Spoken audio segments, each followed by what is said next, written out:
안녕하세요. 세상의 모든 돈을 복사하는 남자 도목남입니다.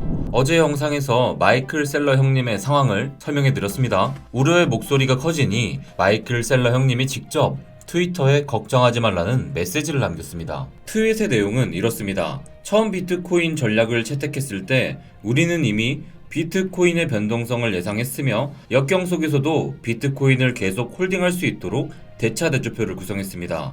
그는 이 말과 함께 지난 5월 10일의 트윗을 다시 공유했는데요. 그때 그는 이렇게 말했습니다. 마이크로 스트래티지는 2.05억 달러 규모의 대출을 보유하고 있으며 4.1억 원 달러를 담보로 유지해야 합니다. 현재 우리는 11만 5,109개의 비트코인을 담보로 제공하고 있는데 추가 담보를 제공해야 하는 상황은 비트코인 가격이 3,562달러까지 떨어지게 되는 경우입니다. 그런 상황이 벌어지더라도 회사는 담보를 추가할 수 있는 여력이 있습니다. 여러분, 19,000달러도 아니고요. 10,000달러도 아닙니다. 무려 3,562달러까지 비트코인이 떨어진다고 해도 마이크로 스트래티지는 담보를 제공하면서 물량을 지키겠다는 것입니다. 비트코인이 4만 달러일 때 10만을 바라보고 매수하다가 지금 2만 달러대까지 떨어지니까 어찌할 바를 모르고 공포를 느끼는 일반 투자자들과는 확실히 다른 무언가 있는 것 같지 않나요? 그 무언가가 저에게는 있는 것 같은데 여러분들은 어떠신지 한번 생각해 보시면 좋겠습니다. 이틀 전인 6월 13일에 비트코인은 파란색 지지선까지 이탈했으며 오늘도 하락세는 이어지고 있습니다. 이 영상을 준비하는 시점을 기준으로 비트코인은 21,000달러 부근에 머물고 있는데요. 이제 제가 도달할 가능성이 높다고 말씀드린 19,000달러대 가격을 눈앞에 두고 있다고 볼 수 있습니다. 여러분들이 이 영상을 보시는 시점에는 이미 19,000달러에 도달했을지도 모르겠네요. 최근의 CPI 발표 이후로 하락세가 멈추지 않고 가속화되는 이유가 뭘까요? 여러분, 긴장을 늦추시면 안 됩니다. 또다시 올 것이 왔습니다. 돈패밀리 분들은 뭔지 다들 아시죠? 한국 시간으로 6월 16일 새벽 3시인데요.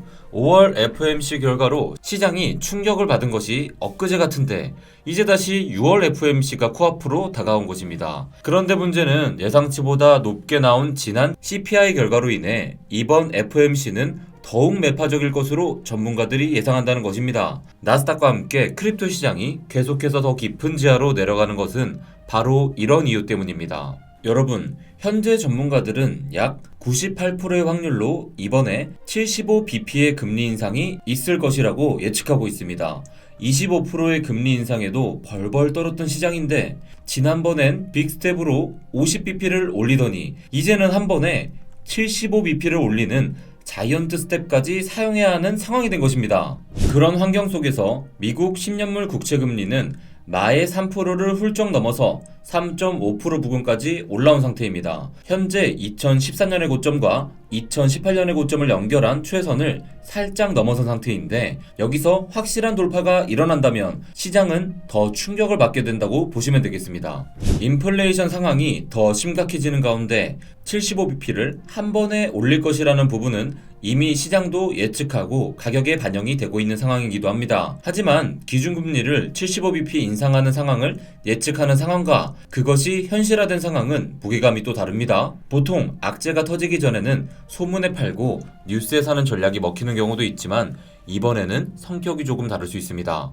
기준금리 75bp가 현실화되게 되었을 때 시장이 그것을 악재 해소로 여기고 상승을 줄 가능성을 무시할 수 없겠지만 아직 시장의 바닥이 확인되지 않은 것에 대한 매도세가 더 우세할 가능성 또한 고려할 필요가 있습니다. 지금 상황에서 결정적인 선을 그을 수 있는 것은 제롬 파월의 어조입니다. 같은 75bp 인상이라도 제롬 파월 연준 의장이 걱정 섞인 어조로 발표한다면 시장은 더 큰 충격을 받게 될 것이고요. 비둘기파적인 어조로 전달을 한다면 그나마 충격이 완화될 수도 있습니다. 만에 하나 대다수의 예상과는 달리 이번 금리 인상이 50bp에서 그친다면 시장은 단기 상승 랠리를 펼칠 수 있으니 참고하시길 바라겠습니다. 기사 몇 가지 보고 가실까요? 크립토 포테이토 기사입니다. 2024년 파리 올림픽은 블록체인 기술을 활용해 티켓팅을 한다고 합니다. 많은 전문가들이 미래의 티켓은 암표로 막을 수 있는 NFT 형태가 될 것이라고 하는데요. 블록체인 기술은 점점 더